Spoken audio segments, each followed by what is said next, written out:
Hey guys, welcome back to the channel. Today's video is all about the VR headset wars. Yes, that's a thing.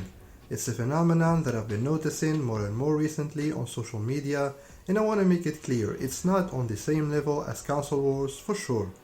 But still, it's really bizarre to me that something as toxic as this is reaching a small community like the VR community. Yes, in case you didn't know, we are indeed a small community. Honestly, we're only a fraction of the overall gaming community, and maybe even less. Now I know that the VR industry as a whole has been growing rapidly in the recent years.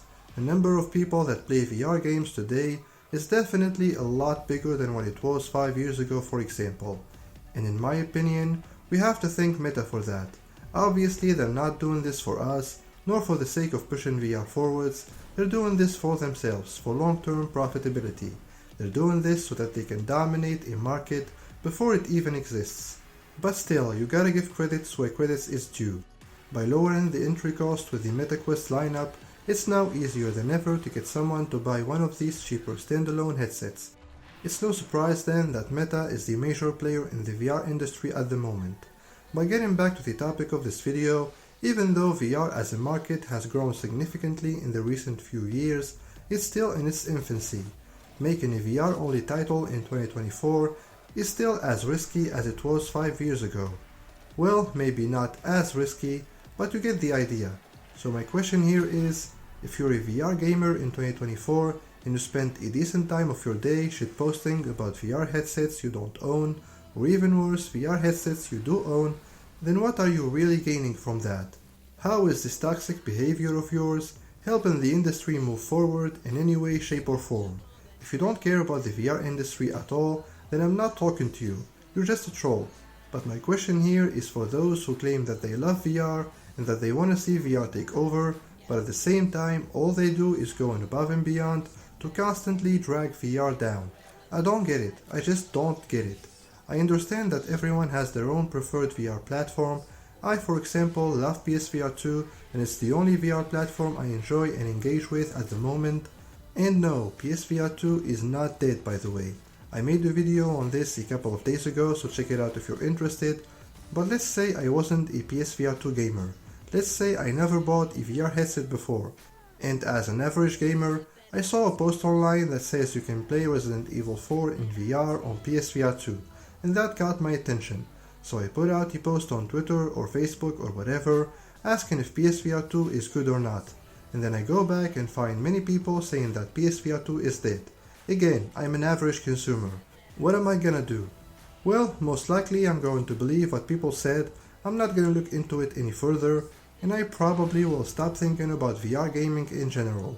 Because if PSVR 2, the VR gaming headset that is made by Sony, you know, Sony the leader in the gaming industry, is considered dead, then what chance do other headsets from other companies have? And PSVR 2 is just an example here. I see negative comments from people all the time about every VR headset you can think of. I see people constantly trashing PSVR 2 saying it's dead, constantly trashing Quest 2 and 3 saying that games look like crap, and constantly trashing PC VR saying that there is nothing good in there besides Half-Life Alyx. What these people don't understand is that by trashing VR platforms online, you're literally discouraging people from getting into VR in the first place, which is obviously the opposite of what we want. We want the community to grow. We need every gamer we can get. That's the only way we'll get more games and better games. Like I assume that's what you want, right? You want more AAA built from the ground up VR games, right? Well, you can't have those, or at least not many of those, if the market is still small. If VR is still a niche. Gaming companies are not a charity. They're a business. If they're making a game, they're doing it so that they can make a profit. Otherwise, it wouldn't make sense for them.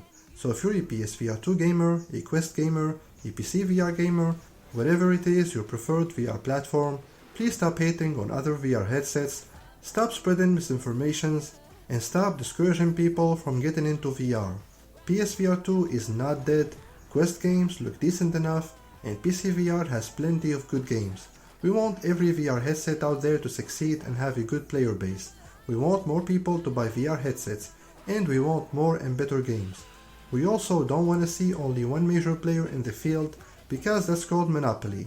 like I play on PSVR 2. Obviously I want PSVR 2 to be successful, but I don't want it to be the only successful VR headset. I want Meta to succeed. I want to see PC VR in a better place. I want to see more competition, because more competition is always better for the consumer. Keep in mind that I'm not saying don't criticize these companies. I'm really not.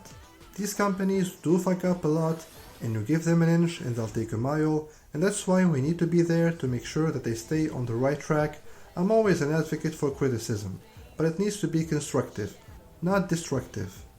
So yeah, I think I made my point clear here. I think I said all that I wanted to say. It's a topic that has been on my mind for a while now, so I've decided to make a video on it, and hopefully it will reach as many people as possible. And yeah, that's gonna do it for today's video guys. If you enjoyed it, please make sure you hit that subscribe button, that like button, and that bell notifications icon as well. Let me know in the comments if you agree with what I said or not, and I'll see you guys in the next video. But until then, take care.